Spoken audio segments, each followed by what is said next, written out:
What I love about that parable is the line there in verse 27, in which Jesus says, the farmer does not know how the seed grows. The farmer can scatter the seed, but he cannot cause it to germinate and grow. In fact, in those primitive times, the science of seed germination would have been a mystery to him. He just knew that if you threw a seed down on some freshly tilled ground, if it got enough rain and sunshine, that seed would grow. So once he had scattered the seed, he could go up and sit on the porch, take a nap in the shade. He could go in and eat his dinner, wash up the dishes, and go to bed, sleep well, and wake up in the morning. He might look out at the field to see if anything was growing, but of course it wouldn't be. These things don't happen overnight. But eventually he would look out there and see that bright green fringe on the ground, those young plants growing up, becoming sturdy stalks with heads full of grain. And when that grain was ripe, then he would put in the sickle and bind up the sheaves and bring them in. If you asked him how it worked, he would shrug his shoulders and say, I don't know. I don't know.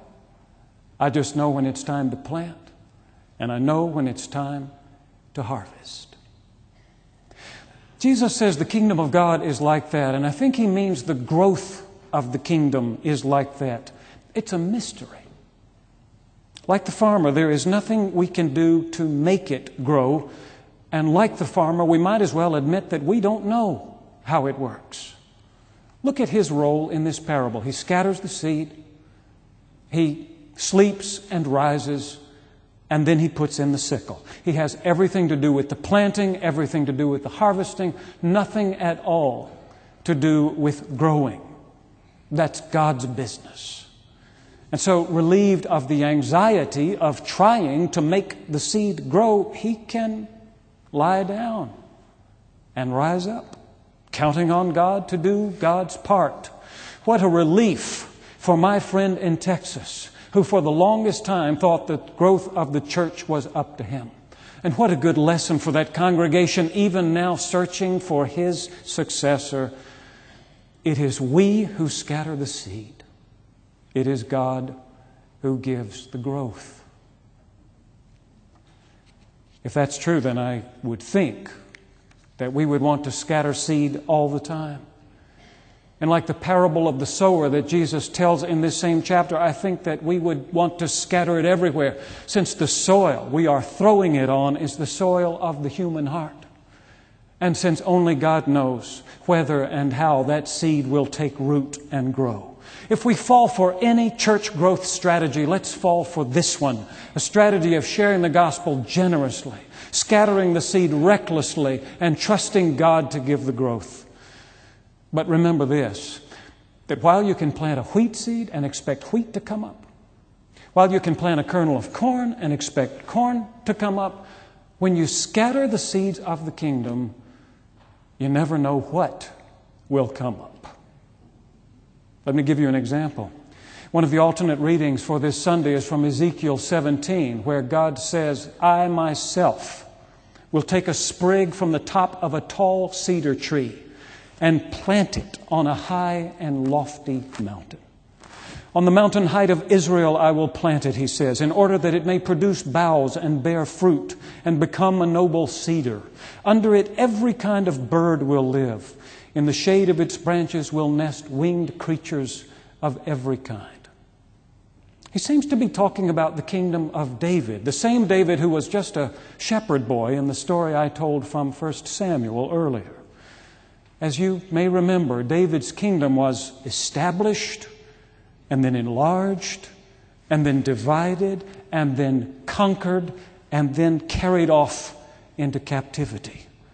But now, after all these years, God says to the exiles, that kingdom is going to be restored. It's going to become a noble cedar growing on the height of the tallest mountain in Israel. Birds will build their nest in its shade.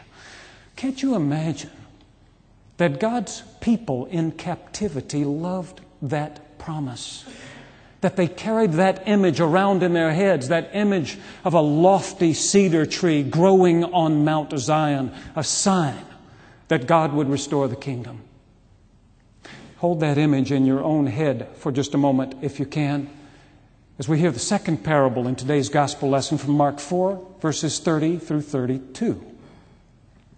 Jesus also said, "With what can we compare the kingdom of God? Or what parable will we use for it? It's like a mustard seed, which when sown upon the ground is the smallest of all seeds on earth. Yet when it is sown, it grows up and becomes the greatest of all shrubs, and puts forth large branches so that the birds of the air can make nests in its shade." It's funny, isn't it? Here is this image of the restored kingdom of David becoming an enormous cedar tree so that the birds of the air can build their nest in its shade. You might expect Jesus to say that the coming kingdom of God is going to be even bigger than that. It's going to be a giant redwood you could cut a tunnel through. But instead, he says the kingdom is like a mustard seed, the smallest of all the seeds on earth.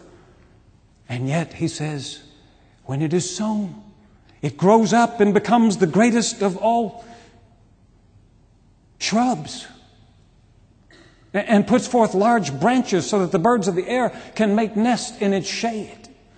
In other words, the kingdom of God, when it is fully grown, is like a bush. And a small bush at that, about 3 feet high, if you would go out to measure it.